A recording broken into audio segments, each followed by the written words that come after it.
I'm not spending my evening playing hostess to someone who doesn't respect our boundaries. You want me to kick my mother out? When she's already sitting in the living room with food she cooked for us? That will not happen, Maya. Not today, not ever. If she doesn't go, I will! I'm serious, Ethan. You have to choose right now. It's either me and the boundaries I've set for this relationship, or it's your mother coming and going as she pleases like she owns the place. Choose! From the moment you said my mother doesn't have the right to come over to see me, I already lost interest in you. What? Ethan, don't be ridiculous. I'm talking about protocol, not feelings. The fact that you could even ask me to kick her out shows me exactly who you are.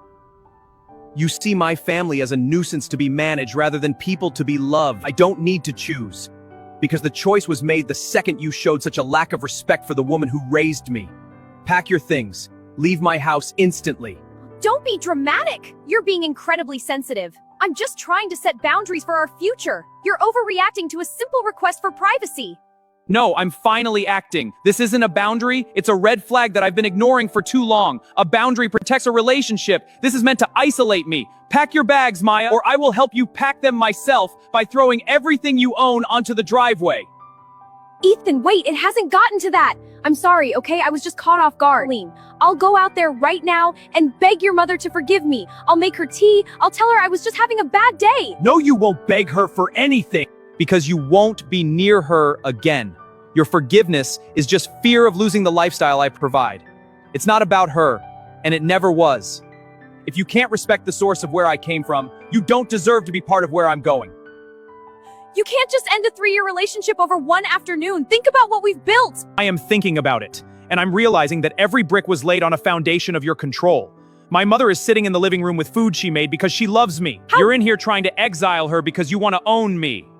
You have 20 minutes to get what you need. I'll have the rest of your things sent to your sister's house by tomorrow.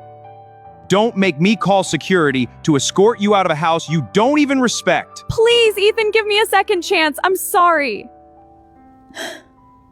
Ethan, dear, I have to tell you something. Maya and her sister called me yesterday. They were both on the line, crying. They begged me for hours to forgive her. And what did you tell them, Mom? I told her that I have forgiven her. Life is too short to hold on to bitterness, especially over a bowl of stew and a closed door. But Ethan, she's devastated. She asked me to speak to you. I don't want to be the reason your relationship collapsed. I don't want to be the shadow that stands between you and your future wife. I know, Mom. If it's just because of me, please consider forgiving her. Mom, I appreciate your heart. I truly do. Your capacity to forgive is one of the things I respect most about you. But you need to understand something. You aren't the reason the relationship ended. You were simply the revelation. She said she was just stressed, Ethan. That she didn't mean the things she said about rights and boundaries. No, stress doesn't invent a lack of character, it reveals it. On the Maya issue, there is no going back. I understand, Ethan. You know what is best for your life and your peace. Thank you for your understanding, Mother. It means everything to me.